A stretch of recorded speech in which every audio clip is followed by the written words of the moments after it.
With the best brand of football in Idaho, this is the 8-Man Prepcast on IdahoSports.com. That's right. Welcome in to the semifinal edition of the Idaho 8-Man Prepcast here on IdahoSports.com. We are coming to you on the IdahoSports.com YouTube channel, Facebook page, and X account. And of course, if you're not with us right now, you can go back and watch this anytime at those three spots, Facebook, X, and YouTube. You can also listen to the Idaho 8-Man Prepcast at IdahoSports.com or wherever you download and subscribe to podcasts. The Idaho 8-Man Prepcast on IdahoSports.com is presented by Ideal, Idaho's college savings program, along with the Idaho Office of Highway Safety. Well, before we bring in our esteemed panel of experts here on tonight's edition of the Idaho 8-Man Prepcast, we want to start with an athlete interview. That's right.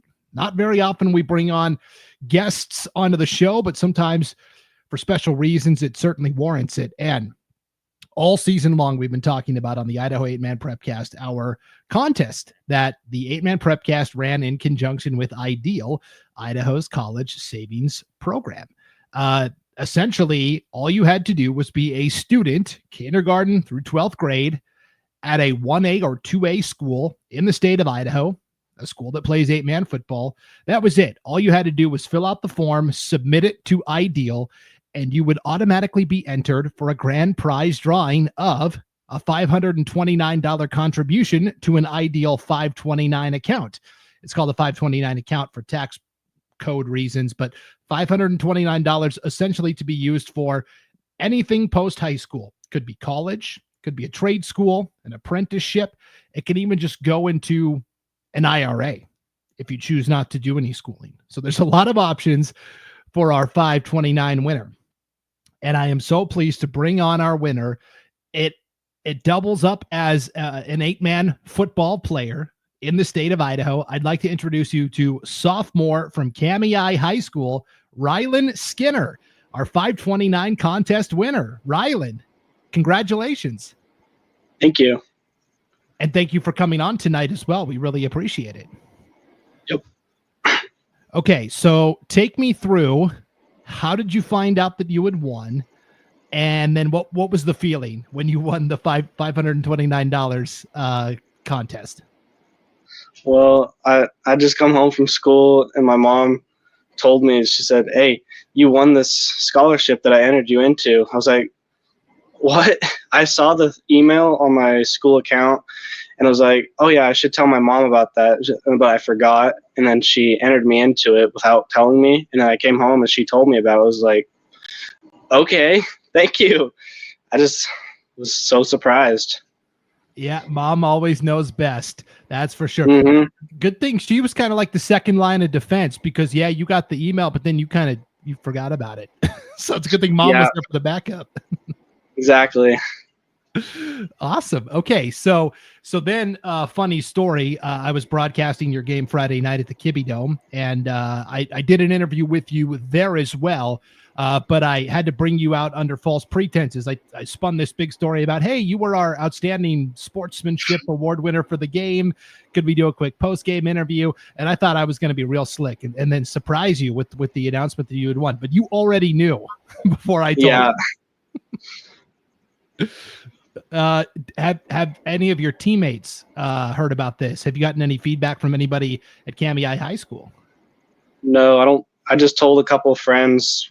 They just thought it was cool too. I don't even know if they knew about it because they don't check their emails. Hey, that's anybody watching, if you only take away one thing from tonight, always check your emails, because all you had to do was literally enter and you would be in the running for the contest. But now you're only a sophomore. Have you started making those post-high school plans? Do you have an idea of what you want to do? Yeah, I was thinking about going to the U of I, just like my sister did, and go in for engineering, like mechanical engineering. That is a worthwhile pursuit. We definitely need more of those in today's tech-driven world. No doubt about it. Yeah. What's your sister study at University of Idaho? What does she study, Dad? She eventually wants to be a physical therapist. She wants to be a physical therapist. Cool. Hey, that sounds like a good career too. So, okay, University of Idaho. It's a somewhat local school for Cami. And the nice thing is, Rylan, this $529 can go towards that first semester at school. If you decide to take another path and you don't go to the U of I, you want to trade school or something. I mean, the sky is the limit in terms of options. It's got to be a nice feeling to know, hey, I'm already starting with a little bit bankrolled for me, no matter what I decide to do. Yeah. So, It's pretty cool. yeah, for sure. Well, we really appreciate you coming on. Congratulations for the victory. I was bummed out to see you and your teammates fall short against Kendrick in last week's quarterfinals. Now you get to get ready for basketball season. And do you do track and field in the spring also? Yep. Yes. Throwing events? Yeah. And maybe a little sprinting. I got to get that speed work in, right, for those other sports. Mhm. Yep, for sure. Okay, so let me just get your opinion real quick, because you've seen these teams up close and personal. Kendrick and Logos are playing in the semifinals this weekend. What this could be your audition to be the next broadcaster at IdahoSports.com. Break down this matchup for us, Kendrick and Logos. Logos won in the regular season, but how do you think the matchup's going to go? I think it's going to be a really tough game. I think it might be close. I'm rooting for Kendrick. I hope Kendrick wins, yeah. It's always nice to say you fell to the state champs if they go through and win it all, right? Yeah. Yep, for sure. Okay, well, you've got a couple of well-wishers in the chat here.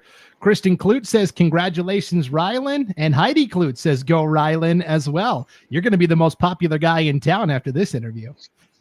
Well, I hope so.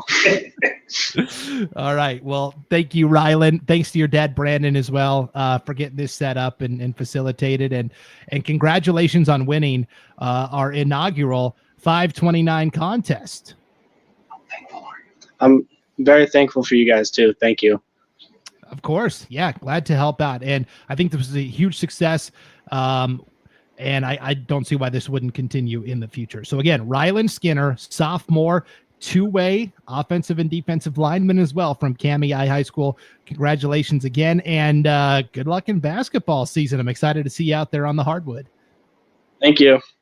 All right. Take care, Rylan. We'll see you later. See ya. Yeah. Bye.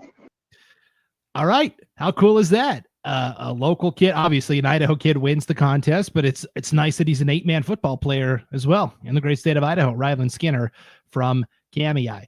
Okay, let's get to our regular panel of guests here.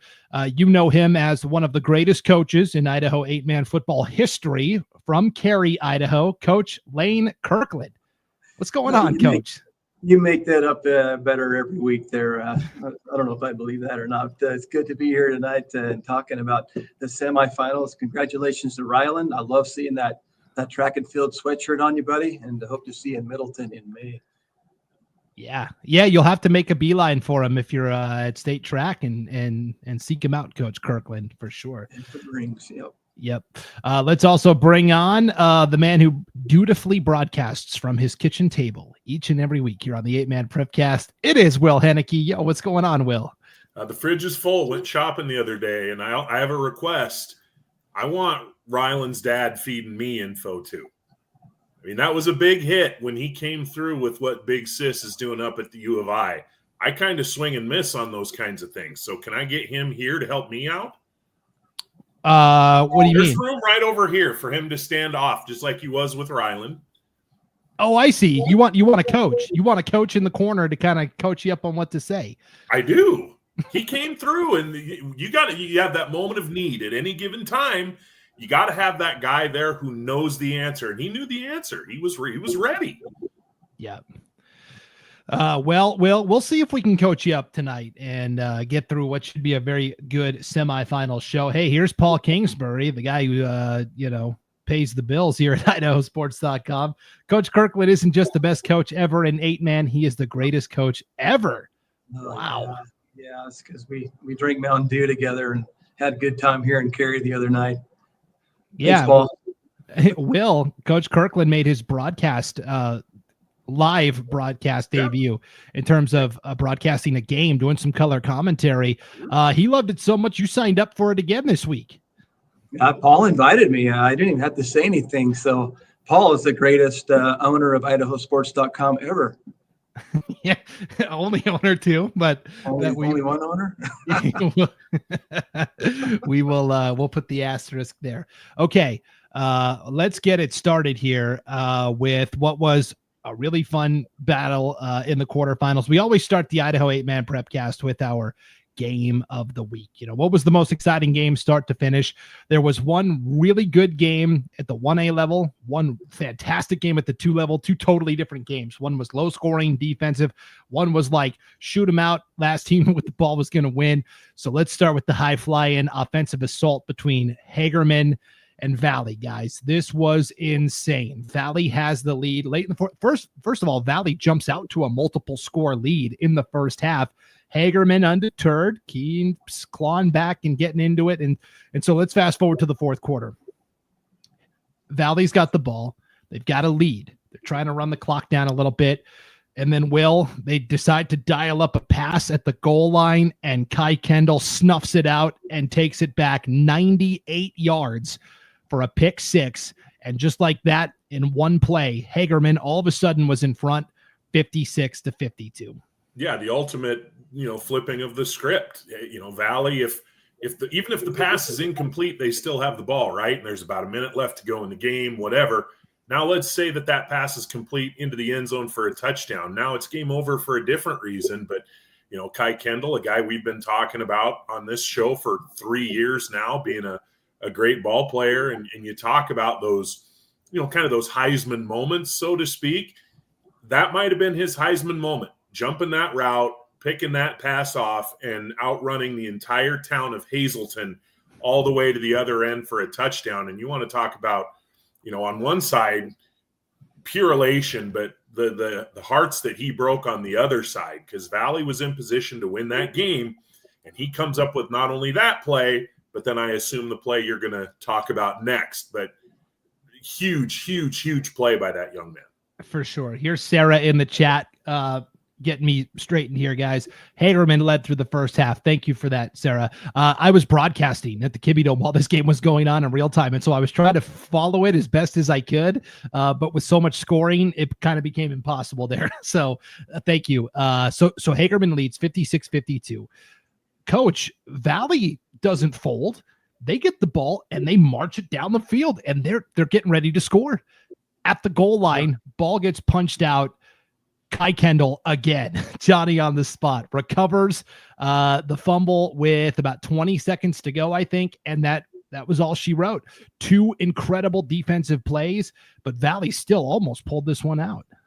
Yeah, great teams respond well, and Valley is one of those. And then that shootout last Friday night, that's what it was all about, is making those big plays and giving yourself an opportunity to go ahead once again. But the turnover wasn't to be, and a broken heart on the Valley squad, which we'll talk about later tonight, and a victorious Hagerman Pirate team. Dreams come true, and Kai Kendall has had those great hands all season long, and found one on the ground to finish off the Valley Vikings. So when the dust settles, guys, it is a 56-52 victory for Hagerman. The Pirates are 10-1 this season now. Valley concludes their year at 7-2. I mean, you see the numbers on the screen there. Kai Kendall with the pick six, the fumble recovery. He also on offense caught 7 passes for 138 yards and 2 touchdowns. Wyatt Mavenkamp had 6 scores for Hagerman, 3 through the air, 3 on the ground. Look at what Josh Hardy did, Coach. 245 pass yards, 3 touchdowns, 294 rush yards and 3 touchdowns. That's almost 500 yards of offense. You cannot give any more than that, can you? That is an amazing output from a young man that's led his team the last several seasons and throughout this game. That's it can't get any better. That's an amazing effort right there, Mr. Hardy. Yeah, I'm doing the math here. 539 total yards of offense for Josh Hardy.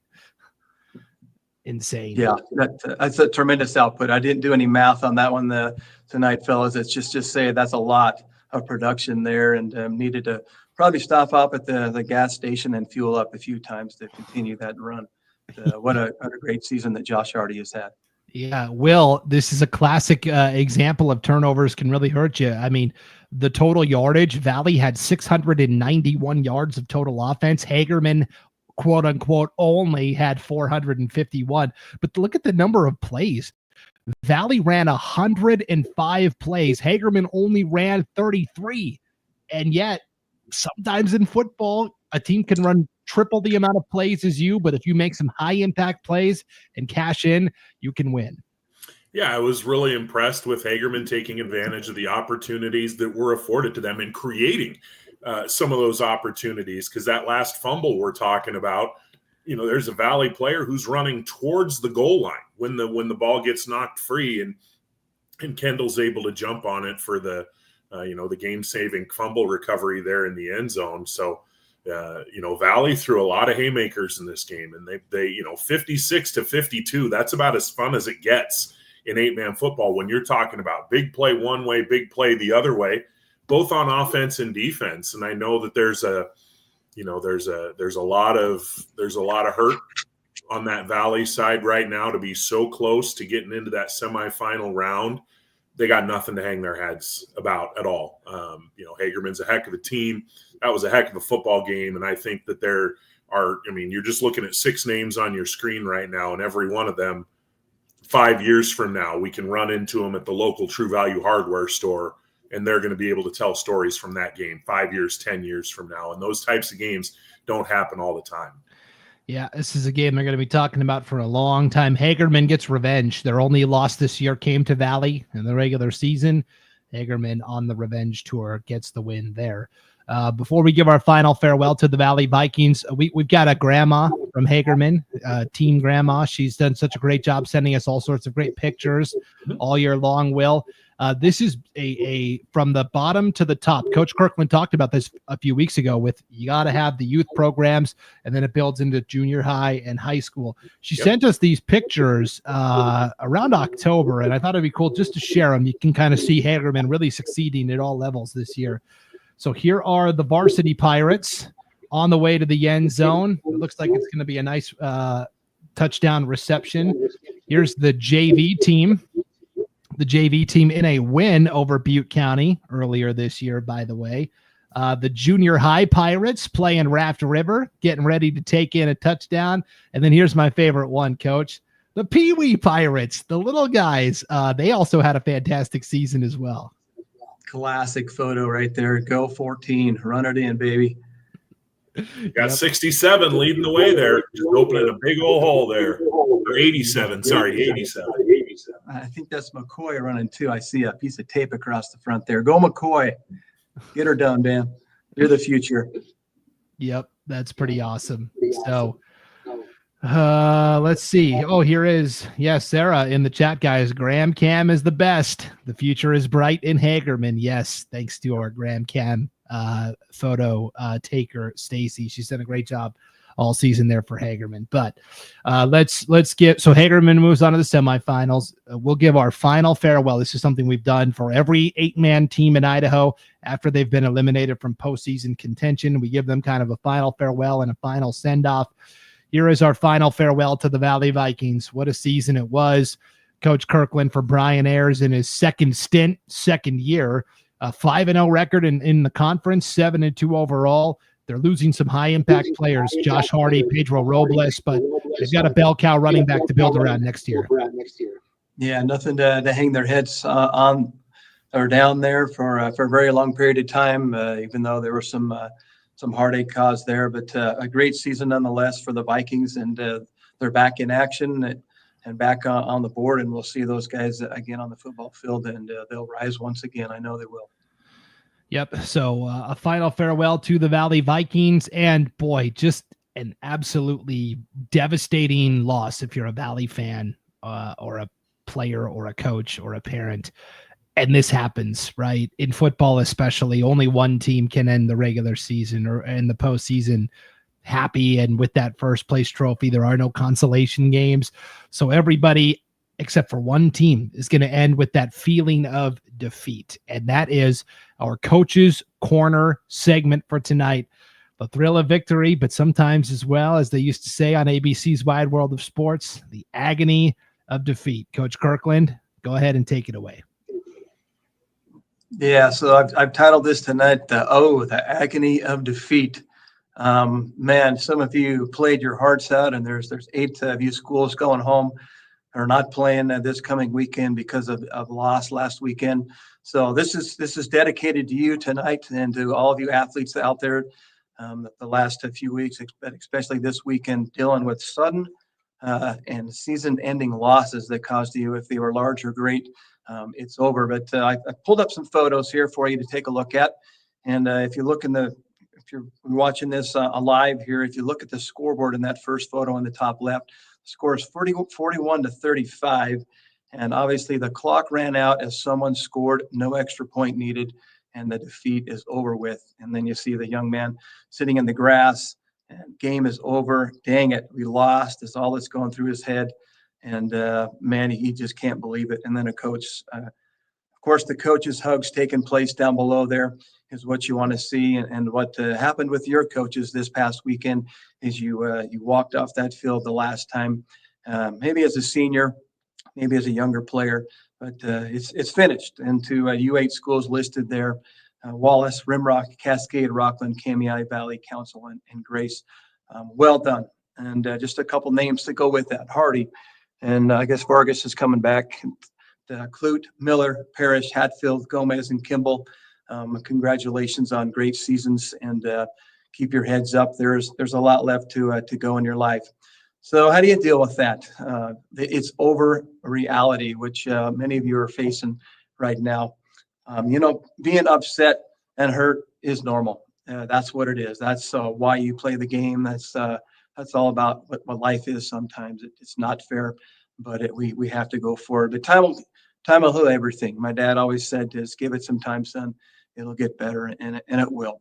Probably don't feel like it this week, because you should have been practicing in your mind, and you should be preparing for a game in the Dome or somewhere else, but that's the way it is. Talk about it with staff and with your players and with your teammates there. Sort it out. Break it down. Let it out. Avoid some self-blame. After some heartbreaking losses that I had, I brought a couple of my captains into the locker room and Monday, the day after, and we broke it down and we talked about it. And they felt better after that. And I think that's critical for you to be able to heal together and to understand what happened and the why behind that. But sorting that out is all right. Identify the lessons that you learn. You are dedicated. Let's just point this to the seniors. For 4 years, you probably had somewhere near 220 practices or so if you went all the way. You were dedicated. You were loyal. You learned how to commit and sacrifice, and you learned some great teamwork lessons from those that you worked around you. But success isn't always defined by winning, as you know, but it's about finishing and doing your very best. And you all did that. And my hats are tipped to all of you guys that are out there watching the game this weekend. Forward-thinking mentality. You have lots of other great things ahead of you. Your college. Some of you are headed off to college. Some of you are taking $529 more with you. You got a career ahead of you. You have next season, maybe next year left in front of you. But either way, bounce back, baby. Be a comeback story. Whatever you do, if you're moving on or if you got another season coming up next year, if you're an underclassman, it's all about you. We saw some great things in the Olympics this year on TV. A lot of bounce back stories with those Olympians. And I've got one to share with you as well. I'm not an Olympian by any means, but in 2007, about 10:45 at night, we lost the state championship at Boise State to a Salmon River team on the last play of the game. I know how you feel, fellas. It was on the last stinking play of the game. We ran the Boise State hook and ladder and got to the 18 and still didn't get the job done. And man, it sucked. And that was on a Thursday night, and we had to come back to school on Friday. That was a horrible day. But I took my wife to dinner that night up in Haley. We went to a Chinese restaurant, and I opened my fortune cookie. And that white strip you read there at the bottom, hard work and trying again brings success, was in my fortune cookie. And I stuck that sucker in my pocket, took it to school on Monday, and I taped it to my desk at school. And I looked at it all next season, all the rest of the year. And I said, we're coming back. And we did. In 2008, we were 12-0. We won the state championship up in Moscow against a good Kootenai team. And it was a great comeback to help that heal. So it can happen. And your healing will take place over time as you move forward. The rock story, identify some positives here.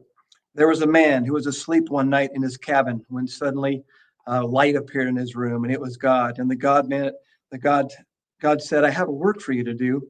I've got a large rock out in front of this cabin, and I'd like you to push against it with all your might. So the man did, day after day, month after month, year after year. And for many years, he toiled from sun up to sundown, going into his cabin at night, sore and tired with calloused hands. And one night he went into the house and was kind of discouraged. He's like, man, I haven't moved this rock at all. I'm about done. And so the devil jumped in the scene and said, yeah, you are done. You should quit. You should never try moving that rock because you haven't moved it at all. And it's not going to move. And so the man almost quit, but he was a God-fearing man. So he took a knee, offered a prayer to God and said, man, what's going on here? I haven't accomplished anything. I've labored this whole time and I am failing. Well, God responded quickly like he can and said, you know what? I didn't tell you to move the rock. I just asked you to push against it. And that's exactly what you did this whole time. And you haven't failed. Look at yourself. Your arms are massive. Your legs are huge. Your calf muscles are bulging, and you have turned yourself into a great, strong man over these years. You've got calluses on your hand, and I will reward you now by moving this rock for you. Well, it's kind of a Christian story there, but there will be those alongside of you, your family and your friends, that will help you move forward in your life now as football is over for you seniors. That helmet probably will never get put on again, but you have tremendous memories that you can look back on. You know, don't take it too serious. It's just part of life, and you know that, and you've been told that probably already this past 4 or 5 days. Sports are fun, and you made a big difference in your school, in others' lives, and people look to you, and they will talk about you for a long, long time to come as a member of that high school which you represented, no matter how great or small your loss may have been this last weekend. You got great days ahead, and sports is a basis for your life. And so I'm going to say, get up, get back to work, go get it, like Mike Tyson's going to get some on Friday night. And you're never too old to keep swinging. And there's a lot of great things ahead of you out in your life. But thanks again for your great efforts this season as an 8-man football player and making those playoffs. You did some great things. So congratulations to you all, and keep on it, man. Wow. You had stories of inspiration from a Christian perspective. You had a fortune cookie. You had Mike Tyson. You had have you ever thought about just being like a sports radio host, Coach Kirkland? You covered a wide gamut of topics.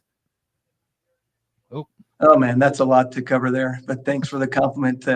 It's just fun to put these things together. I know how these kids feel.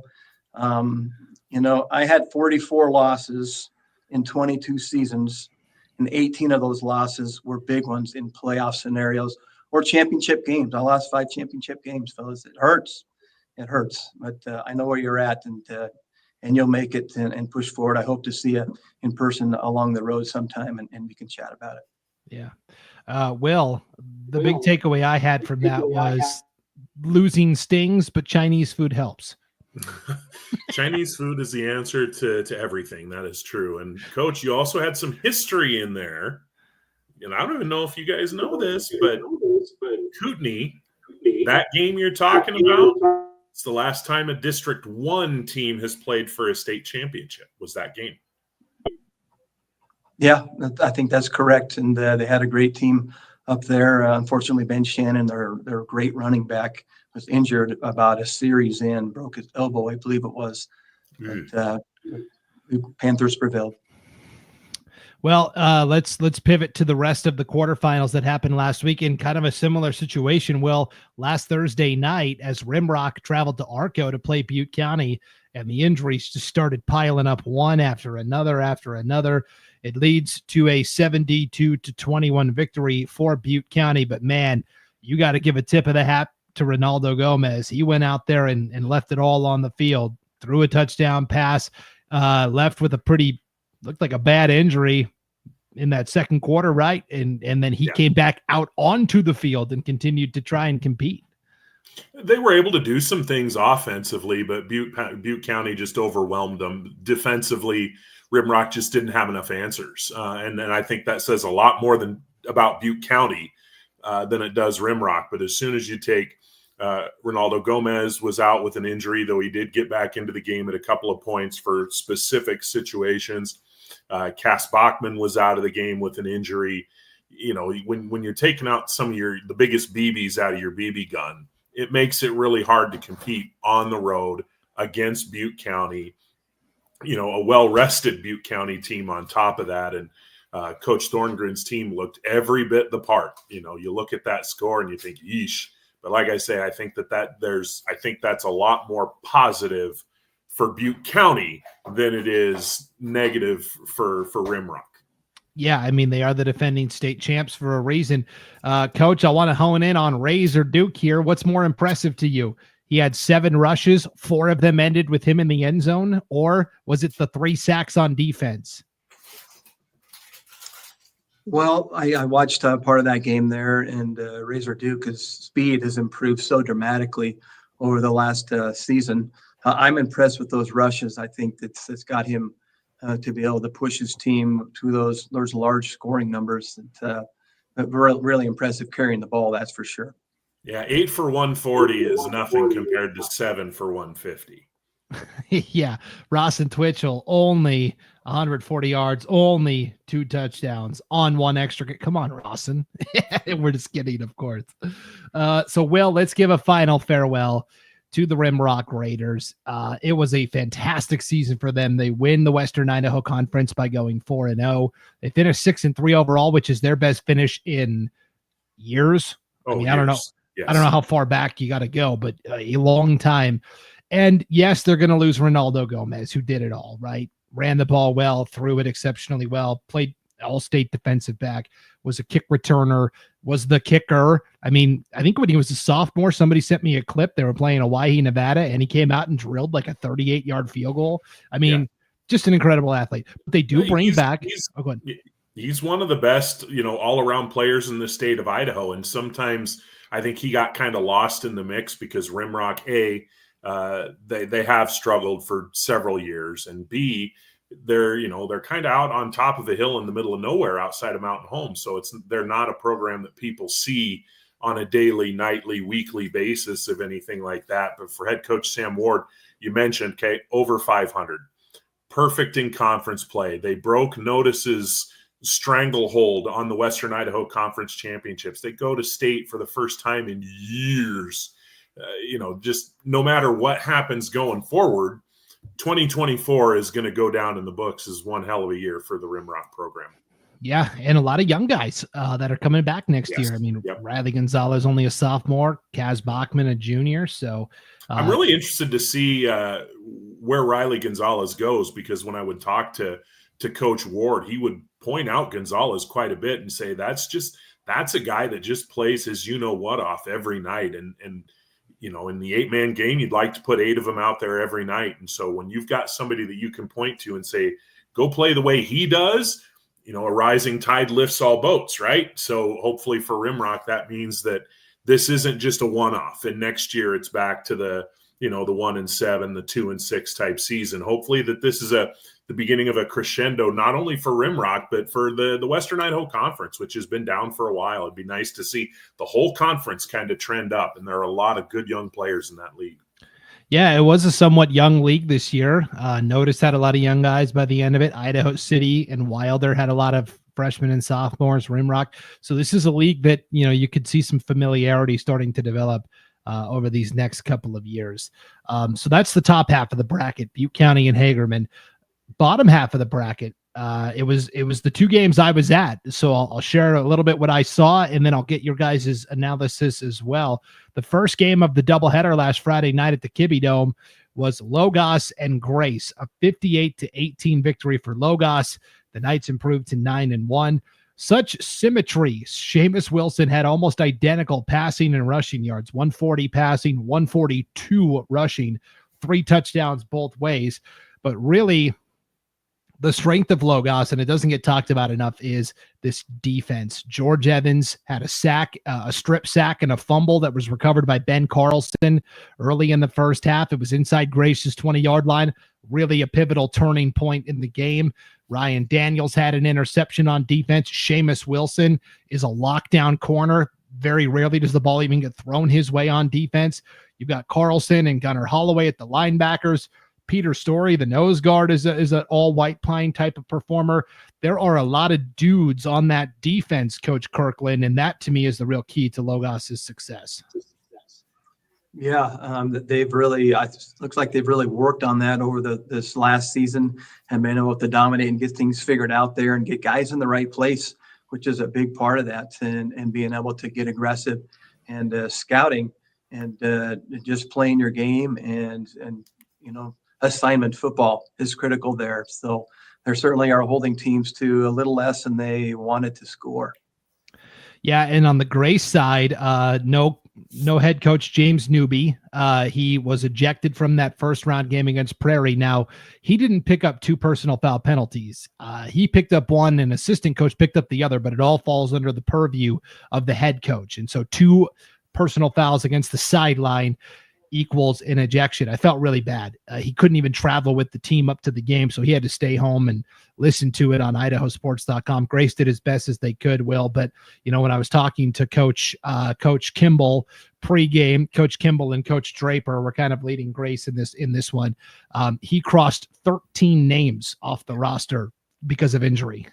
Yeah, you take 13 players off of any 8-man roster, and it's bound to have a humongous impact, especially when you're going up against a team that is strong as Logos is this year. And you take into account another thing, and I know we're talking about how these are 15, 16, 17-year-old kids. They're very resilient.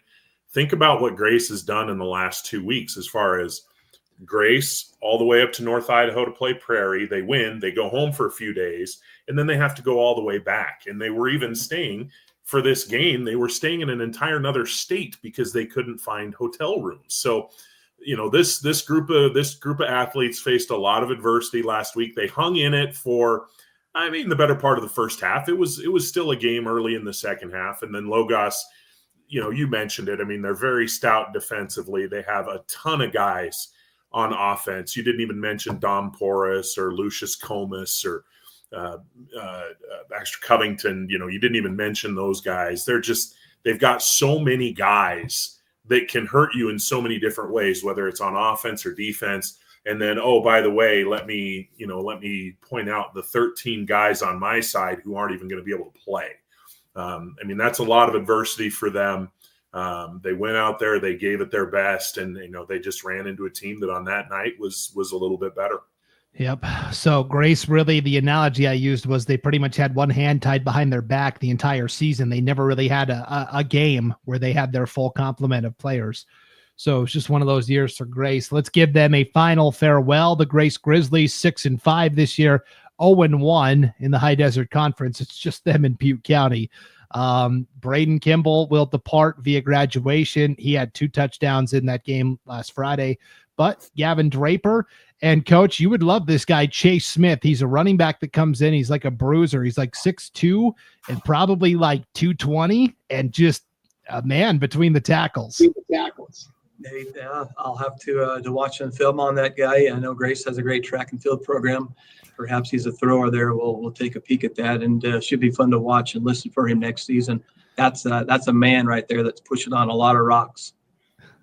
Yes, to circle back to the coach's corner from earlier for sure.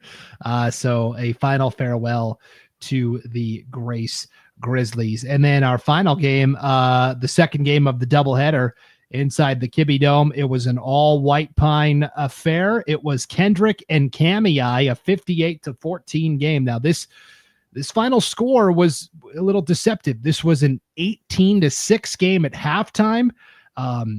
Kendrick then did Kamei did a squib kick to start the second half and actually recovered it. Kendrick was kind of sleepwalking a little bit. Now, all of a sudden I thought, oh man, Cammy, I just got this onside kick to start the third quarter. They go down and score. It's a one possession game. Very next play, Dave Clute throws an interception over the middle. Will, he came into the game with 1 interception on the season. He threw 3 in this game. Just tried to do too much, but still only threw 4 picks on the whole season to Dave Clute. Pretty impressive. Yeah, and all of them came against Kendrick. His other one was in the regular season against Kendrick as well. And that's a team in Kendrick that's starting to get some of its pieces back. Unfortunately, they won't get Nathan Twite back, but Sawyer Hewitt was back out there. Carson Hogan was back out there. So some of the players who had been missing for Kendrick are getting healthy and getting back into play. And notably for Sawyer Hewitt, the 123 yards and 3 touchdowns. That's a really solid effort against a pretty good Cammy team. And I think you hit the nail on the head. Is again, it was 58-14. You look at it and you think, well, that was never competitive, and it very much was. It was a competitive football game, but sometimes, and especially in the second half, when you get into this time of the season, when the snowball starts to roll downhill, it gets really, really tough to stop. And I think that's what Cammy saw on Friday. Is they just once Kendrick kind of got it going, they just had a hard time. They didn't have any answers. Yeah, and Coach, I'm sure you've been here before. Zane Hobart, Kendrick's coach, very fired up, I think, to get his guys to try and light that fire under them a little bit. In the first half, Sawyer Hewitt probably ran the ball 4 or 5 times. They got out to the second half and it was like, okay, enough. And they gave it to Hewitt and just plowed ahead with Hewitt. And he found the end zone 3 times, twice in the second half. Sometimes, they were trying to work him back because he had missed 4 games with a hamstring injury. But at some point you got to say, hey, pitch count's over. You're our guy and we need you. You're exactly right. Sometimes you save those kids that are coming back and you work them in slowly there. And it's like, hold on, that's not our game. Let's just play ball here. And you start feeding it to them, and you get production and back on track. And I think that's exactly what Kendrick needed to finish a strong second half and get themselves prepared for this upcoming week, which is going to be a big one. And that's how I think Coach Hobart wanted to get back his team feeling and get the momentum rolling in his direction for sure. Yeah, so I wanted to ask about Kendrick. You mentioned as well, Will, Carson Hogan coming back from injury. He was hurt in the first game of the season and then missed everything up until last Friday. He's the starting center. So he comes back and predictably is a little rusty. I mean, there were some serious problems snapping the ball for Kendrick. Snaps were going back on the ground. Maddox Kirkland was really having to adjust. And then on handoffs, Kirkland was having to reach out as far as he could to get the ball into the gut of the running back. And so what Kendrick did in the absence of Hogan was they brought in Travis Hicks as the center, and Wyatt Cook, who was a tight end type, played offensive guard. Yeah. So when we got to Friday, Hogan was back. They kept Cook at guard and Hicks was on the bench. I'm wondering if it's better to just keep Hicks at center and put Hogan at guard or something where he doesn't have to worry about snapping. He can just go block. Now, obviously Coach Hobart knows way more about football than you or I, but it was just something I thought about because then you could put Wyatt Cook back at tight end maybe and use him there, but I don't know. What do you think? Well, I think when you get to this time of year, and Coach Kirkland can speak to it a lot better than I can, I think every week, especially when you're walking into a semifinal or a championship game, all options have to be on the table. You can't afford to go into a semifinal game, in their case, against a really, really good Logos team, a championship caliber Logos team, and just expect to be able to overcome any and all adversity in that situation. You want to minimize the adversity. So I'm sure that Coach Hobart's probably talked to his staff. Hell, he's probably talked to his kids and said, okay, let's figure this out, because you cannot afford to get behind Logos and just expect to be able to play catch up against them. You cannot dig that hole early. And like you said, we're not breaking any ground here. Zane Hobart knows all this stuff. Like you said, he knows more than you and I he'll forget more than we'll ever know. Him and Coach Kirkland could probably have some amazing conversations that I just like to sit and listen to. You know what I mean? But I think that's something that I guarantee you they're working on, like, a lot. And B, hey, if we got some trouble, it's like when you get into the World Series and your ace pitcher gives up 3 or 4 runs in the first inning. We can't sit around and wait. We got to make a move. And I think that would be possible if it doesn't self-correct over the course of the week through repetitions and practice. Yeah. So, Coach, let me get your 2 cents on this. How hard is it to be the starting center and miss 9-10 games and then come back and start snapping again? No, I think it's really hard. Both my sons were centers, and if they missed some even a few snaps a quarter or so, it's difficult to get back in that swing there, let alone almost an entire season. So it's a pretty high expectation there, and sometimes working them in slow is important there so they can get their confidence back. But reps in practice definitely can help you get there as quick as possible. Yeah, and maybe maybe the snaps are out of the way now, and Carson Hogan will be locked in and ready to go for this semifinal against Logos. Let's give a final farewell quickly to the Kamiah Cubs, 7-4 overall, 4-3 in the White Pine League. All 4 of their losses came to White Pine teams, the last one in the playoffs. Nels Clute in his 9th year. Dave Clute, one of the all-time great players in White Pine history. The greatest player in Kamiah history probably is the Kamiah kid, Ken Hobart, who ironically coaches with his son Zane at Kendrick now. Great University of Idaho passer in the 80s. But, I mean, when you're talking about all-time greats from Kamiah, Dave Clute certainly fits the bill. I mean, how many kids from Kamiah get a chance to go play college basketball for a national championship caliber program?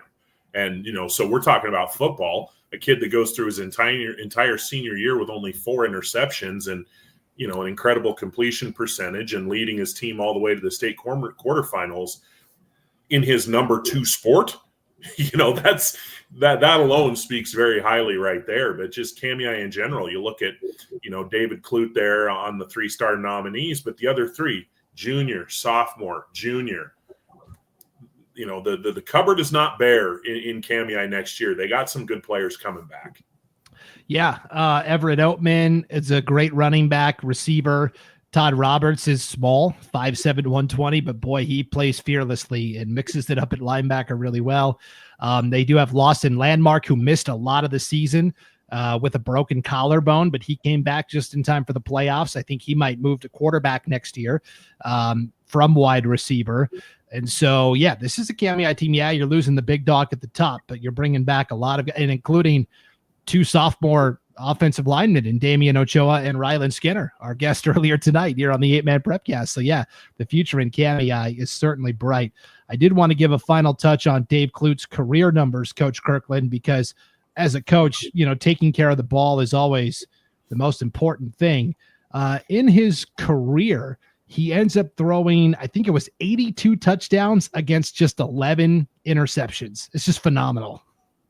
That is way phenomenal. And I do have some huddle film on Kamiah from this season that I watched, and I watched him scramble around and do almost everything to get the ball in someone else's hand or take it for a first down or touchdown by himself. But really amazing and impressive athlete.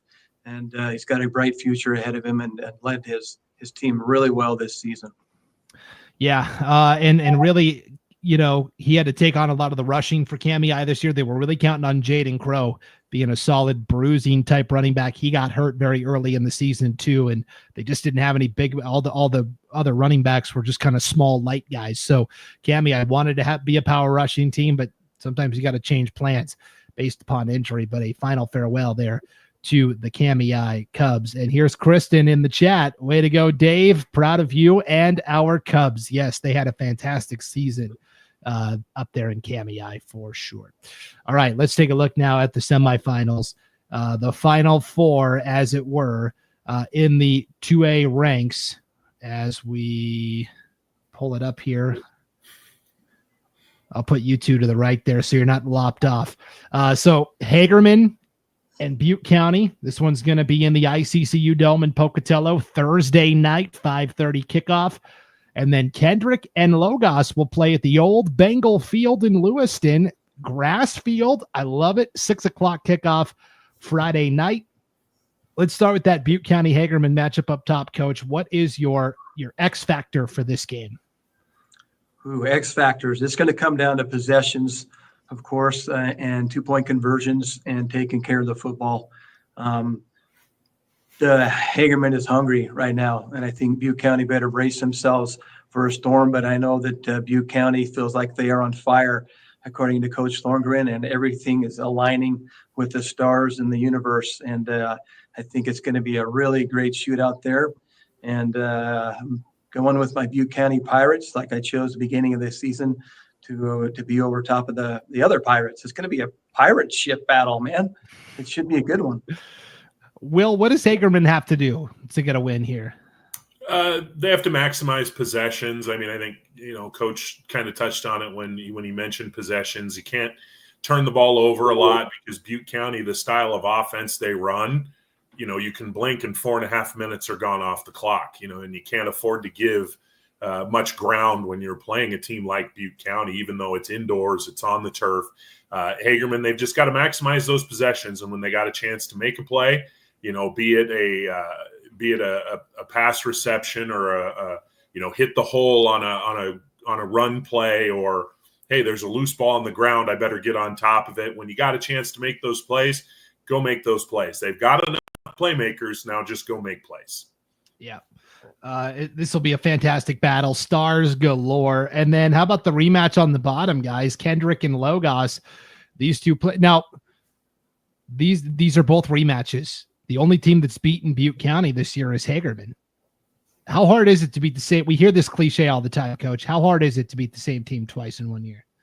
Well, it's possible, and I've done it over and over, but it's difficult. It's a difference. It's a lower scoring game.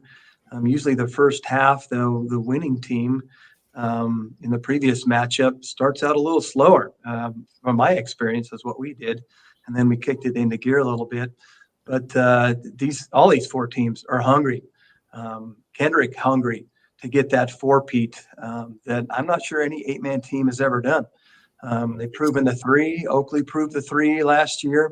Could Kendrick be the one to break that spell and get 4? I don't know. That Logos team is hungry and well coached and well trained and fought hard. Everybody's going to have to be on their toes watching this one here. I don't think anybody's going to be sitting down the whole game in either of these matchups. So, don't blink because stuff's going to happen and it's going to be some great football. Yeah, Hagerman beat Butte County 30-12 earlier this year, and Logos beat Kendrick 30-18, outscoring Kendrick 16-0 basically from the middle of the third quarter to the end of the contest, and they totally shut down that Kendrick running game. So Coach likes Butte County up top. Will, who do you like up top? I think I'd probably lean Butte County as well, but I mean, this is, to me, both of these are coin toss games, and it's going to be the little things that matter. Nick Holloway, the head coach at Logos, he was talking in the Lewiston Tribune last week, talking about this matchup coming up. Hey, we've seen each other. We know each other. So we got to be ready for some wrinkles here. We got to be ready for some different stuff out of Kendrick. They're not just going to run the same things at us. And I think that the same thing applies, obviously, in that top matchup, because Butte County came out of that matchup really disappointed with how they played as a team. So, I mean, I guarantee you there's going to be a couple of new lines on the play sheet that Coach Thorngren's going to be ready to pull out at the opportune moment. And the question is, can Hagerman make the plays and stop it? They have the talent to do it. They absolutely have the talent to do it. Now let's see if they do it. Yep. It sounds counterintuitive since Hagerman is the team that beat Butte County, but I like the Pirates here too. I think it was, and this happens to teams. Coach, right? He said he likes the Pirates in this game. Does that even count? Yeah, that's double dipping there. That's true. The Butte County Pirates. Good call. This happens sometimes. You're the defending champs. You've had a fairly easy go of it. They were pushed by Logos in the season opener and then weren't really tested until this game. And sometimes it happens. You show up and you just, we're going to win. No big deal. They're high school kids, right? It's easy to fall into that trap, but all it takes is one loss, right, Coach? And you snap right back into focus. Yeah, that's for sure. And the question is, are are the cheerleaders going to make signs that say "Go Pirates" or "Go Hagerman" or "Go Butte"? Right? Yeah, that's true. Very interesting. And we had a lot of, not just an 8-man, but statewide, a lot of similar mascots playing each other last week, which was kind of interesting for sure. Okay, bottom matchup. I'll go first here. By the way, guys, I haven't picked a game wrong yet this postseason. I'm 16-0 on these picks. I picked Hagerman and Tri-Valley last week and Garden Valley, and I got all those right. Will, I think you've gotten 4 wrong. You're pretty consistent though, 12-4, and Coach is at 14-2, and I'm 16-0. That's what I've got as on the official ledger. Congratulations. You just jinxed yourself. You're right. Yep. I'm taking Logos in this game on the bottom. I just had too many questions about Kendrick coming out of that game last Friday. Logos, I saw both teams with my eyes. Logos looked like the more complete team, looked like the team that was more locked in. Now, Kendrick, I'm sure is going to use this as fuel, and that's totally fine. If I'm wrong, I'll come back and wear it next week. These are 2 really good combatants. This is a special Logos group, though. When they started this program 6 years ago, they started it at the junior high level in the 7th grade. All of those guys are now seniors, Coach Kirkland. So this is the first full class to come through at Logos. Yeah, so I can relate to that 100%. My first junior high class were 7th graders when I started here, and my first state champions were when those guys were seniors in 2006. I'm going to go with the Knights in an upset here, but well-trained, well-oiled machine, looking to get their first state championship in 8-man football. Will, you're the trivia guy. Can you tell me who scored the first career varsity touchdown in Logos history? It's funny. It was a receiver. It was a pass play. I remember it because they were playing Timberline. That might be about as close as I can get. I think Jack Driscoll threw it. I don't remember who caught it. A tall, lanky freshman named Lucius Comas. He's still on the team. There you go. Do I get credit for getting 2 out of 3 there? Yeah, that was pretty good. I mean, you remembered who threw it and the opponent. Those are more difficult to remember, I feel like. That was pretty good. A funny story from Coach Holloway. He said Comas, after he caught that touchdown, did kind of like a front flip into the end zone. He was so excited. Of course, got the penalty flag.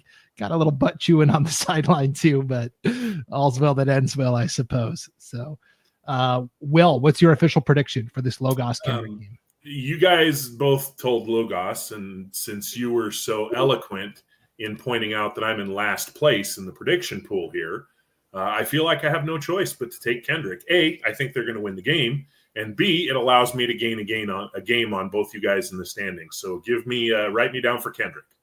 Okay, I like it. We have a couple of comments here in the chat. Stacy, our Graham Cam correspondent from Hagerman, she says Hagerman beat Raft River twice, 2 Fridays in a row, just before they beat Valley.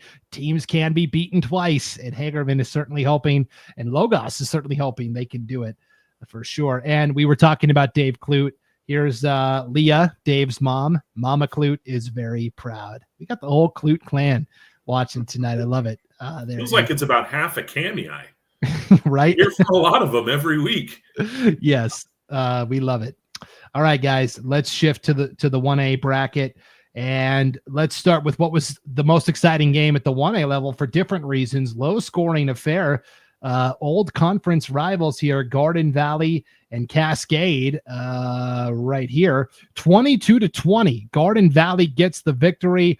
Coach, you talked to both coaches. Let's start with Jason Yearsley from Garden Valley. What did he have to say to you following this one?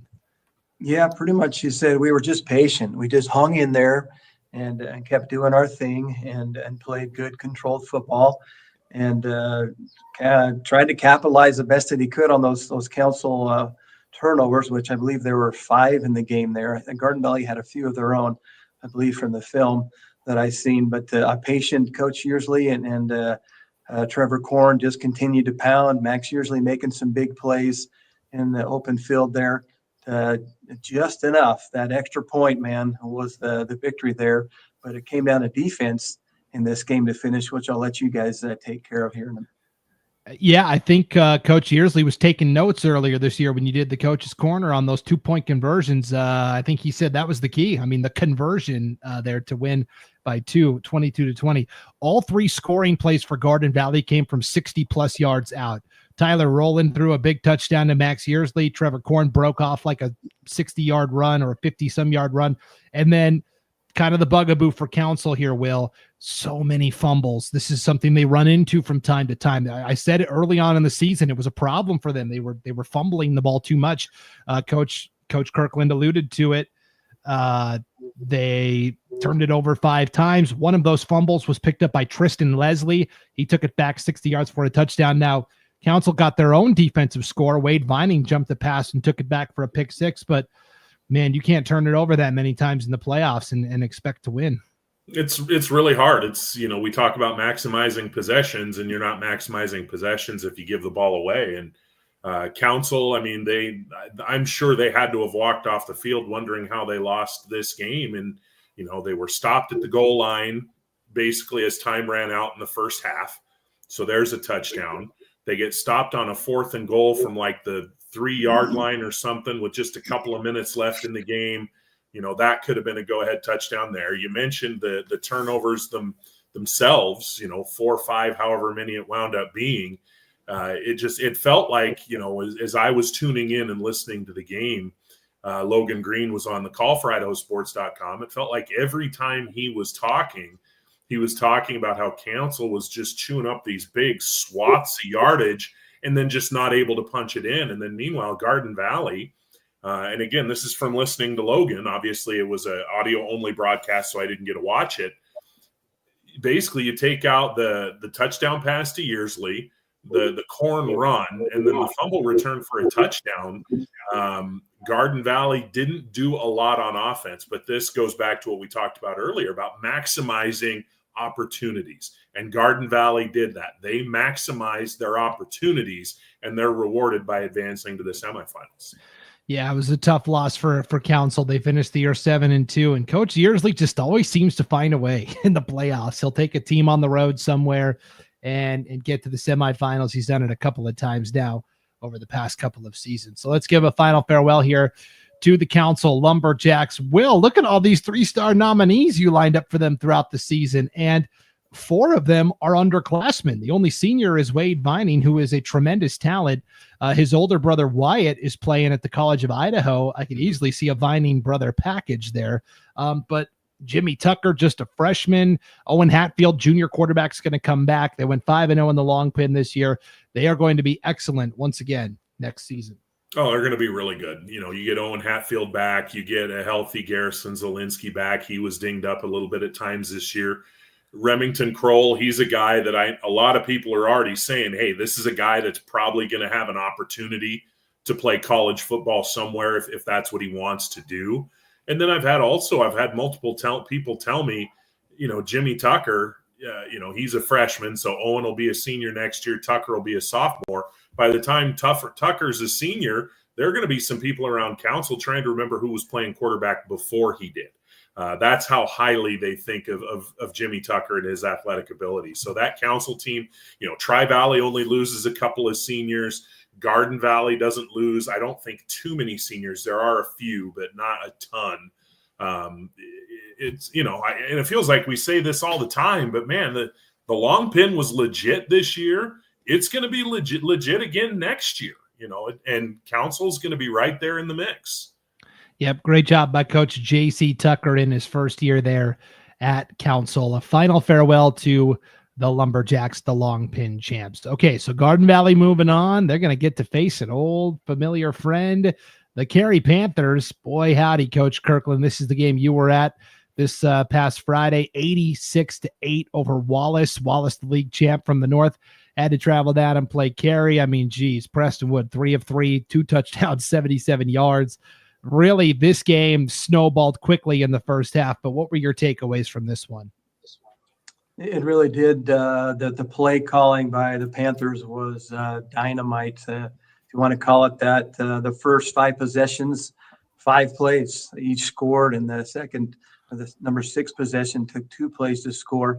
what I've seen a lot this year, especially against the Panthers, I've been to most of their games, is a lot of teams are not punting, and they are in their own territory, like deep, like 25-yard line. And I mean, that's what happened so quickly on that last Friday night. Just a ton of very quick scores, but clean executed plays, and just kind of ran away with this thing right off the bat in the first quarter without looking back.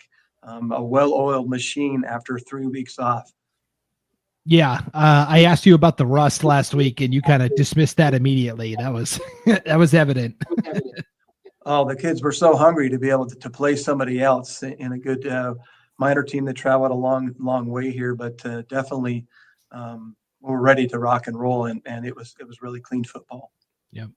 All right. Well, let's give a final farewell to the Wallace Miners. They do win the North Star League with a 5-1 record this year, 8-2 overall. Jared Young, kind of the dean of coaches up there, just finished his 10th year on the Wallace sidelines. They're going to lose Julian Davis, who is such a tremendous athlete, great wide receiver DB.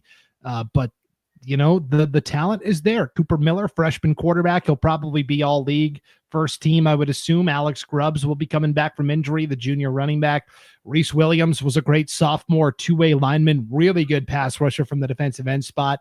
And they get back Henry Larson, who didn't play at all this year. He was the quarterback as a freshman 2 years ago. His sophomore year this year, they were expecting him to play wideout. He missed the entire season with an injury, but he'll be back for his junior year. Miller, Grubbs, Williams. I mean, this is a Wallace team that's going to be competitive again. Yeah, it lessens the blow of losing a player as good as Julian Davis when you're able to go grab Larson and slide him right into that role. And I'm glad you mentioned Reese Williams. I mean, that's a kid who is going to be a lot of fun to watch. He's been a lot of fun to watch the first couple years of his high school career, but going forward, he's so good. And he's that guy, you know, a defensive end. You see it a lot of times in 8-man football where, you know, when you have a defensive end who can basically cave in one side of a formation on his own and basically take it away, that's the kind of player that Reese Williams has the potential to be. And we talk a lot about Cooper Miller, and we should. The kid's a stud. He is legit. He's the real deal. But Reese Williams, you have that dominant kid in the trenches on both sides, on the offensive side and the defensive side. That has the difference. You know, that can be the difference between Cooper Miller being a super stud versus just a stud. Clean pockets, big running lanes, and that's what Reese Williams is going to bring to that team. Yeah, I kind of want to get Coach Kirkland's assessment of Cooper Miller since you got to see him play with your own eyes. I think what stood out to me most when I saw him was he's obviously talented, but he's pretty strong. He's pretty muscular for a freshman. Yeah, he was pretty scrappy. He did his best here against a Carey defense that was hungry and got after him quite a bit. He broke free here and there when some substitutes were in for the Panthers. But he does have some great potential that lays ahead of him, and definitely has some tremendous amount of confidence, honestly, for a freshman. You don't see that very often in a leader like him at that age. So he'll have some successful years ahead of him, and it should be fun to watch. If he can get surrounded by a few more individuals there, they'll continue to roll up there north. Yep, for sure. Bottom half of the bracket. We had the Dietrich Blue Devils hosting Cascade 72-12. Final there for the Blue Devils. Connor Perkins, 5 passing touchdowns, 2 rushing touchdowns, 2 punt return touchdowns, and a partridge in a pear tree. Yeah, he's a fantastic player, and you talk about bringing guys along slowly out of injuries and whatnot. He was a little bit limited early in the year because of an injury, and he was never like completely MIA. It wasn't like he missed several games like Hogan from Kendrick did, but he wasn't really a full go from day one. And yet here we are at the right time of year, and he's clicking. This team is clicking. You take out one game against Carey, and boy, Carey put it on him in that game. I don't need to remind Dietrich fans of that, but this Dietrich team has been as good as any 8-man team in the state. They really have, and it starts with Perkins, and then Norman and Snedden and some of these other players, Brody Torgerson. It's a really good team, and much like Carey, especially when you're an underdog like Cascade was. The thing that you can't do is you can't lose touch early. You can't try and play catch up. You've got to be able to trade punches with them early, and then maybe you catch a break and you go ahead. And unfortunately for Wallace and for Cascade, it didn't happen. But I think both those teams should be very proud of what they accomplished this year. Yeah, Cole Olson, a passing touchdown and a rushing touchdown for Cascade, and the lost Finley Wilkins played well also. And coach, second game in a row, Dietrich got Angel Alvarado into the kicking game a little bit, came on for some point afters. And I went back and watched, we had video coverage of this on IdahoSports.com. He booted one that just about went into the concession stand, which is probably 15 feet beyond the goalpost there at Dietrich. Oh yeah, at least 15 feet. Yeah, what a great leg, and a great extra weapon to be able to use when needed to be called upon there. A 3 or a 1, it all adds up, and a good leg like that is rare in 8-man football. I think the best field goal kicker I've ever seen was from Wilder back in the days in 2014. That kid could slap shot stuff from either hash mark. Angel Alvarado from the Blue Devils kicking it through the uprights. Good stuff, man. Yeah, a lot of fun. Let's give a final farewell to the Cascade Ramblers. 5-4 overall this year, 2-3 in long pin play. First playoff appearance in several years. Will Kealaho, fourth-year head coach, and it's a good coaching staff. We talk a lot about Pal Sartori, who's an acclaimed coach on his own right, as kind of the lead assistant. It works. It works really well at Cascade. They didn't even have a program a couple of years ago. They didn't have enough numbers. And to see what they've built it up into, pretty impressive. Now, the caveat is the 3 names that are listed here as the 3-star nominees this season from Cascade, Cole Olson, Stuart, Derek Haydenhold, they're all seniors. Yeah, you lose some dudes, it's going to hurt. Let's not pretend it doesn't. You just can't take 3 players like that out of your team and not have it hurt. However, the big thing that this Cascade group has going for them, and you mentioned it, it wasn't that long ago where they were starting the fall with 6 or 7 kids at practice and having to pull kids out of the hallway to fill out a lineup. And now we're at a point where they had 21 kids on the team, and at the end of the year, none of them had quit. They'd all seen it through. So now there's going to be some opportunities for some kids to step into bigger roles next year. And more importantly, those kids have done it because they played this year. It's not going to be a brand new kid who's never played before, and then you're telling him to go block Remington Kroll or something like that. This is a kid who's played, and he's been through an entire year of practice and a whole year of games and game reps and whatnot. So it's going to hurt to lose those 3 particular kids right there. But I want to say there were 6 seniors total, I believe. I might be wrong, but I believe it was 6. But the good news is, if you're a Cascade fan, if you're a Cascade coach, if you're a Cascade player, that means there are 15 kids waiting their opportunity to step into larger roles next year. Yep. So the long pin continuing they had 4 teams in the quarterfinals, 2 drop out, Council and Cascade. 2 are in the semis. Garden Valley, we talked about already. And Tri-Valley, they beat the Rockland Bulldogs in the ICCU Dome last Friday, 42-6. Jace Wagner did so much we had to make the font really small. 241 yards, 2 touchdowns rushing. Coach, 2 interceptions, 2 forced fumbles, 2 fumble recoveries. He's making plays on the defensive side of the ball. That kid is doing a lot for his team. The stats that he's put up are truly impressive for sure, and really contributing to their victory and advancing into the semifinals. So I'm sure the Tri-Valley Titans are elated and excited to be able to play in the Dome, get out of the mud just a little bit, at least for 1 week, and be able to advance over the Bulldogs. Was a great effort by all, but especially by Mr. Wagner, leading the team as a junior. Impressive. And that defense, 6 takeaways, 4 picks, 2 fumble recoveries. Pretty impressive. 3 of them were at the goal line or in the end zone. I mean, that score is a little bit misleading there. Tri-Valley won the game. They deserve to win. There's no question about it. But if Rockland is able to turn a couple of early possessions into, instead of end zone interceptions, if they're able to turn those into points, I think we're talking about a whole different football game here. But Tri-Valley, theme of the day for me, they were presented with opportunities, they took advantage, and they were rewarded for it. Yeah, well, you mentioned it, Will, a couple at the goal line. Sean Kane, who was broadcasting that game for us on IdahoSports.com, one of Wagner's picks was returned 100 yards for a touchdown. So there you go. Yep. Coach, for Rockland, this was Xavier Parrish's first game back at quarterback since the season opener when he left with an injury. No rust, 28-39, 422 yards and a touchdown. Yeah, Coach Hunter wasn't quite sure what he was going to do with Mr. Parrish there, because Perman had filled in for so many weeks in there.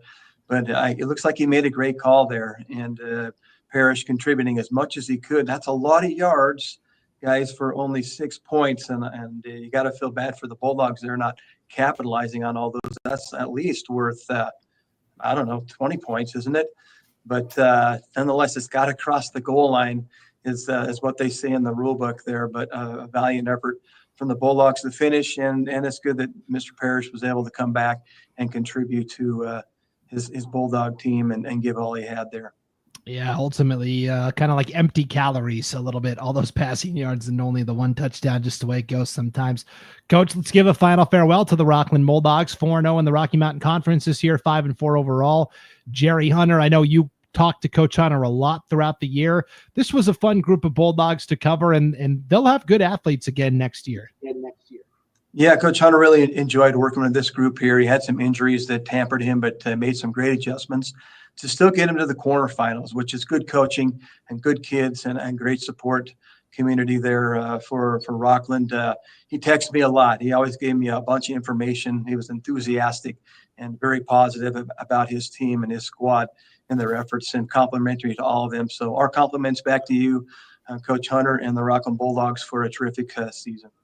Yeah, and as a reminder, Rockland navigated most of this season with its third-string quarterback and still won the league at 4-0. Just remarkable. All right, guys, here's the bracket. Let's take a look at the semifinal matchups. This is a doubleheader in the ICCU Dome Friday night on IdahoSports.com. Coach Kirkland, you're going to be broadcasting these games for us. The first game is Tri-Valley and Dietrich at 5:30, followed by Garden Valley and Cary at 8:15. How do you see these matchups going? These are some good matchups, I think, to represent the 3rd District and District 4. We'll see who has the power play as we show up in a very nice climate. I believe the forecast is for 70 degrees and dry, so it should be fun. I think that the Cary Panthers are going to prevail over the Wolverines. I think that they're hungry. They've been on a mission since they started this season, and they have one goal in mind, and that is to get to the state championship game and to give themselves an opportunity. However, Coach Yearsley has been there 14 seasons, and he hasn't beat a Cary team in his career, and I think he's got something up his sleeve here in a Trevor Korn and a Max Paisley, and a good quarterback that's going to try and get some things done there. So don't count out the Wolverines, but I think in the end, the Panthers are going to prevail and push themselves into the championship game next week. Chase Hutchinson in the chat says, let's go Wolverines. And I got to think, Will, I know Chase. He's a Garden Valley alum.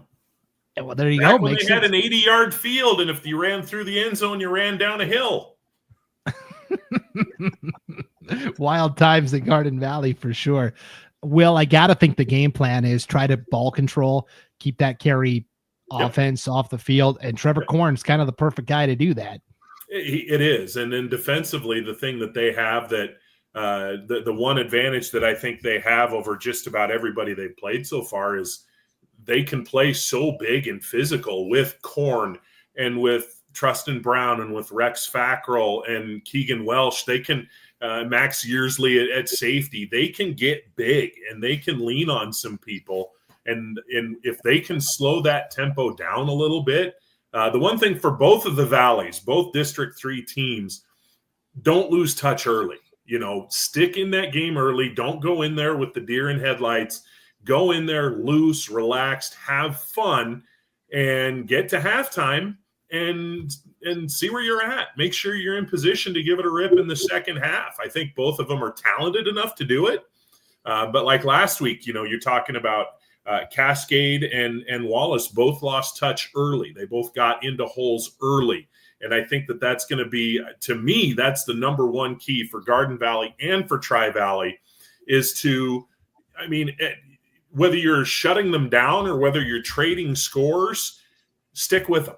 Stick with them early. Don't let it be, 28-0 at the end of the first quarter or anything like that. Give yourself a chance, and that starts literally from the opening kickoff. I made my picks officially last night on Gem State Game Day, our football preview show where we preview all levels of football, guys. My official prediction, Carey, I like to move on and give me Tri-Valley in the upset over Dietrich. Now, Coach, Carey and Tri-Valley, they've played once in the state championship game when they've matched up before, right? Correct, in 2017. Okay. Well, give me a 17 rematch, Carey and Tri-Valley. I just think Dietrich and Tri-Valley are very similar. They both have dynamic, athletic quarterbacks that probably like to run it first and pass second. Both have impact players on defense. I do think Tri-Valley's defense might be just a nose better than Dietrich's, and that's why I'm going with the Titans. Coach, we know you picked Carey. What are you going with on the bottom? I think that's going to be a closer game than most people think there. I do think Tri-Valley has a few more weapons than the previous game or team last week against Dietrich, and a stronger defense and a lot more guys to field that can maybe put the hurt on Dietrich just a little bit early and hang with him there. But I think in the end that a seasoned Dietrich team that has been to the playoffs and is hungry for another shot at Carey is going to prevail. So I'm going to predict Dietrich. Okay, Will, what do you got? Well, I mean, Carey, Garden Valley, I'll just ask you guys, show of hands, who remembers who I picked to be in the state championship game back in August? Nope. There we go. Yes, Brandon. You can't see it at Garden Valley. Correct. I can't turn my back on them now. I'm going to ride with the Wolverines, though I can admit freely that this is going to be their biggest challenge all year. However, playing against Council, playing against Tri-Valley, some of the other really top flight teams that they have played this year, what they've done is they've kept games from getting out of hand. They've done a good job with that. And even if they haven't won the game, they've managed to stay in the ballpark. And if they can do that again against Carey, you get into the fourth quarter and it's like a one-score game. Let's call Hagerman and ask them how they feel about that, right? Hey, just be in the game. Just be close. Give yourself a chance. I've been on the Garden Valley train since August. I can't turn my back on them now, so I'm staying with Garden Valley. And then the other one, I think this one's going to be a good old-fashioned shootout. I think this is going to be a rock'em sock'em, big plays, especially in the dome, weather-controlled on the turf. You got Perkins and Jace Wagner, two of the best players in the classification. I think there are going to be a lot of big plays in this game. And I think Dietrich is going to end up with at least one more big play than Tri-Valley. We are all different on our picks. I like it. I've got Carey, Tri-Valley. Coach has got Carey, Dietrich. Will's got Garden Valley and Dietrich. We shall see. Okay, Will, we are going to wrap up the show tonight with a conversation that I know you like to think about throughout the season. It's something that you're really plugged into, and you mentioned it there with the last two guys we just mentioned, Connor Perkins and Jace Wagner, two guys that are really two of the best in the classification. The question always is, who is going to be voted the player of the year for 2A and 1A football? This is something the coaches vote on statewide at the end of the year. They vote on the all-state teams and the player of the year. And so we've kind of identified maybe 4 candidates that could, now we're not trying to influence anybody, but just kind of talking. We said, these are the guys that probably are going to be in the mix for the honor. And let's just start at the 1A level. Here are the 4 we've kind of identified. 2 of the guys we just talked about, Connor Perkins from Dietrich, Jace Wagner from Tri-Valley, Preston Wood from Carey, and then Owen Hatfield from Council. We've got them listed here in alphabetical order. Here's all of their season statistics. I just want to ask you guys to kind of take it in for a second and then give me like one stat that just really jumps out to you. Could be from any player on the board.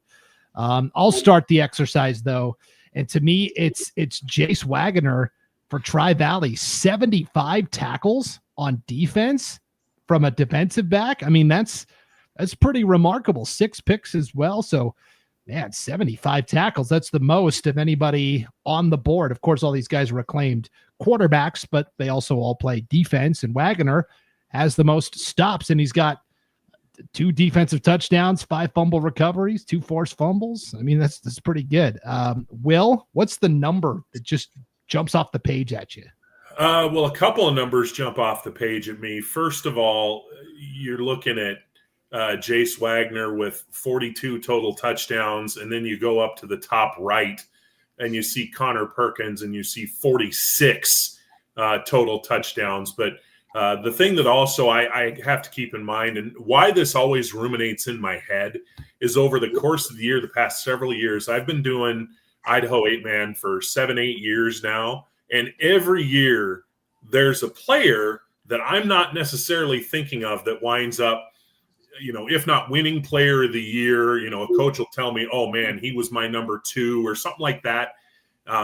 So I've learned a lot about factors beyond just straight statistics. And so with that in mind, I want to go down to the bottom right in Preston Wood. And Coach Kirkland, I'm going to ask you this question to lead off your answer. How many times did this kid not even play in the 3rd or 4th quarter? Because Carey, outside of 1 game, pretty much blew the barn doors off of everybody. So what would his numbers look like if he was playing an additional 20 to maybe 30 snaps a game? And overall, you're still talking about 39 touchdowns, 40 touchdowns if you count the receiving touchdown as well. And I just wonder if that's one of them that comes into play with coaches who are like, hey, look at that 72% completion percentage, only 1 interception, 18 rushing touchdowns, and by God, he played about 2 quarters a game.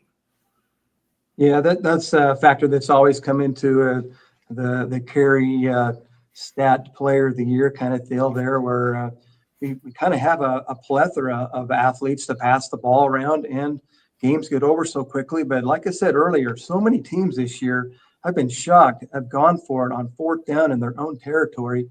And so the Panthers have scored so fast, and on only going 25 yards, you're not going to have stats in games like that. And if you're missing 30 or 40 extra snaps a game, you're not going to be able to put up the numbers like you see in these other teams there from Council, Tri-Valley, and Perkins. So he has been on the sideline quite a bit there, but very efficient when he's been on the field, like the other candidates are here that you see up here, the ones we're taking a look at their stats. So he would be right there and match those definitely for sure and leading his team. There's other factors that kind of play into this discussion, and I wrote a few things down.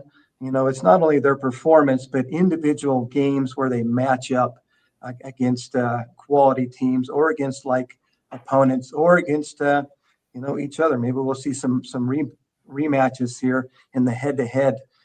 Kind of separates them, their overall contributions to their team's success, the impact of their team's success. A title run or a win, a title win is going to determine this as well. And I think that's kind of where it's come down to. I've had 5 player of the year kids win that award, some of them back to back, and they've never had the stats to prove it, but had the championships or a really strong 2nd place finish to be on the board here. But it could be any one of these guys here, and Preston Wood is a great candidate for that. Hatfield's a great candidate. Perkins and Wagner both fall in there with those stats there. I think it's going to come down to the matchups and how these teams finish the season out, and how they lead themselves to the championship and in head-to-head matchups. Yeah, I couldn't have said it better. Hatfield, the only guy that's not playing still. Perkins and Wagner are going to go head-to-head Friday, and the winner could potentially tangle with Preston Wood head-to-head. Now, Wood has already, Carey beat Dietrich pretty significantly, and Wood definitely outperformed Perkins in that game head-to-head as well. So that is another data point to consider. All right, let's take a look at the 2A candidates. Same thing. We kind of picked 4 candidates we thought were going to be kind of the leaders. Again, listed in alphabetical order here. Razor Duke from Butte County, Kai Kendall from Hagerman, Thomas Vargas from Valley, Seamus Wilson from Logos. And again, I'll kind of ask you guys, what's a piece that jumps out to you off the page?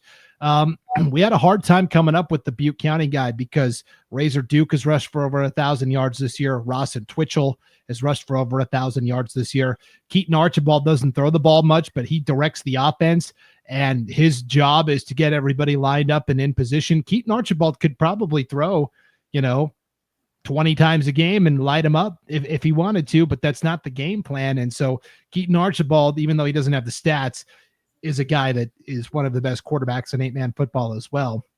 So Razor Duke, really, I think it comes down to on defense, the 50 tackles, the 7 sacks. That is the most of any player we're considering 2A or 1A. So that's really what jumped out to me was Razor Duke is doing it on both sides of the ball, certainly. Will, what jumps out to you on this? Well, Thomas Vargas's total stats, I think we talk about Hardy and Pedro Robles so much that, Thomas Vargas running for almost 1,400 yards and 20 touchdowns. I don't want to say it's an afterthought because it's certainly not. He had a tremendous season, as evidenced by the fact that we're even talking about him right now. I just think the fact that his name is on there, it stands out to me a little bit.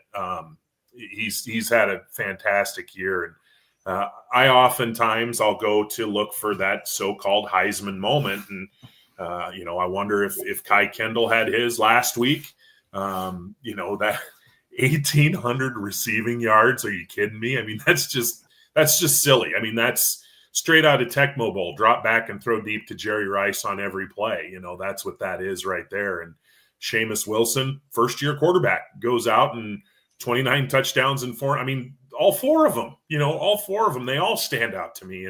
And we could probably extrapolate this to 8 and come up with 4 really more good candidates. And that's why it's curious to me when I do think about this is we're looking at these 4.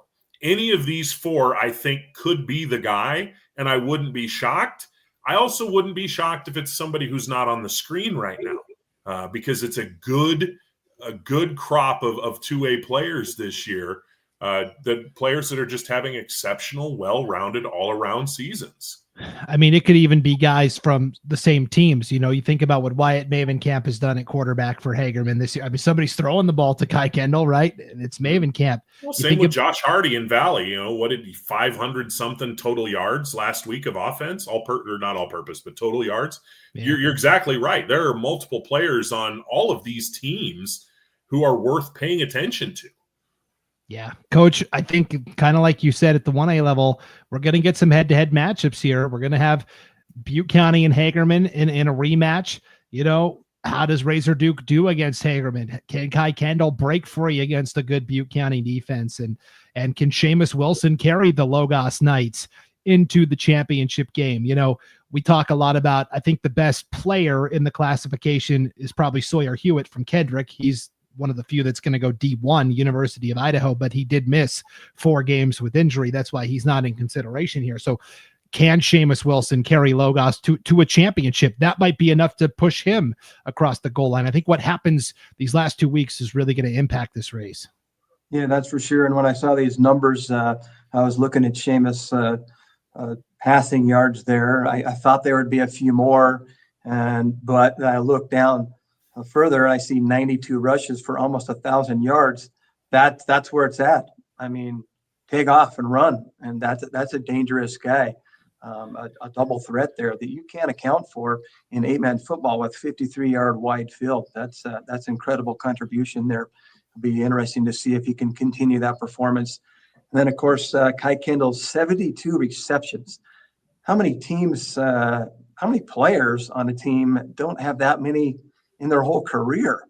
That's remarkable. And we'd have to go back 10 years cumulatively to find a North Gem receiver with 72 receptions. Maybe a generation, 20 years that I would say the only guy that's had that many in a year would probably be what's his name, Silva from Lighthouse back in the day, catching that many balls. Teague Matthews as a junior had quite a few receptions too before they moved him to quarterback at Rockland. All right, but 72 is amazing. That's an amazing number. That really is. That really is. And usually it's a quarterback or a running back that is considered for that player of the year. But perhaps if Kendall can keep it up here and add to those stats and keep winning with his team and win out, that is going to be a great consideration for a player of the year, along with his teammate. Good grief. These guys are loaded, and that's why they're still playing. Yep. Again, only Thomas Vargas not playing still. The other three are all still competing. And Seamus Wilson, kind of a little bit of the carry thing. I don't think he's played past halftime much this year because Logos has gotten up on so many teams. So holy mackerel. Kai Kendall is a special athlete. He set the school record for for basketball last year, 6 3-pointers in one game as well. So he can fill it up no matter what the sport is. But it's good food for thought as we get to the semifinals and the championship. And maybe we can revisit the topic at the end of the season and see how everybody did. But just kind of to get people thinking about that player of the year race as well, Will. Yeah, and I think that coaches are already thinking about it. I mean, I don't know that it's something that's top of mind for all of them, but I think you could probably ask any coach in the state of Idaho right now, hey, if you had to cast a vote, which way would you lean? And they're all going to have a pretty good idea of which way they'd lean. Yeah, it's going to be a fun race for sure. So this is the semifinals, guys. Next week, the show will go shorter. I keep saying that. I keep promising the show's going to go. We're just going to have less teams to talk about. There's only going to be 2 games to preview. Coach Kirkland, have fun Friday night in the Dome. It's going to be a good time. Yeah, that'll be a lot of fun. I'm meeting a couple new guys from IdahoSports.com and working with them. It's got one more thing to say about semifinal games that I think is critical. These games are almost more important than the championship, because if you don't win this game, you're not going. And it really comes down to who is the most hungry here. You're kind of finishing an 11-game season here, trying to ride the wave to the top. And if you don't finish with the win, you're not going to the championship. And so it's going to come down to every single play is going to matter, and you got to be hungry or you're not going there. So I wish everybody best of luck there, and hope it all goes your way. Yeah, all of these games you can tune into and listen to on IdahoSports.com. Coach Kirkland is going to be on the call for the 2 games in the Dome. I'm going to be broadcasting the Kendrick Logos game from Lewiston. So we're going to, with our own eyes, see a lot of this as we come back next week to break it all down again. And of course, Butte County gets it started Thursday night in the Dome as well. All right. Thanks for tuning in to the Idaho 8-Man Prepcast, everybody. If you could hit that like button and then share this on the way out, it'll help everybody who wasn't here live find it a little easier on replay on the IdahoSports.com YouTube channel, Facebook page, or X account. And until then, for Coach Lane Kirkland and Will Hoenike, I'm Brandon Baney. Enjoy the semifinals, everybody. And, here's real quick, Crystal Kendall. Kai had 8 3-pointers last year. Sorry, didn't want to sell Kai short on that school record. 8 3-pointers in one game. Just remarkable. Brandon. Thank you, Crystal, for correcting that. And here's Joel Richardson, your broadcast partner Friday night, Coach. Can't wait to broadcast with the greatest color commentator of all time, Coach Lane Kirkland. Wow. Oh, yes, you betcha.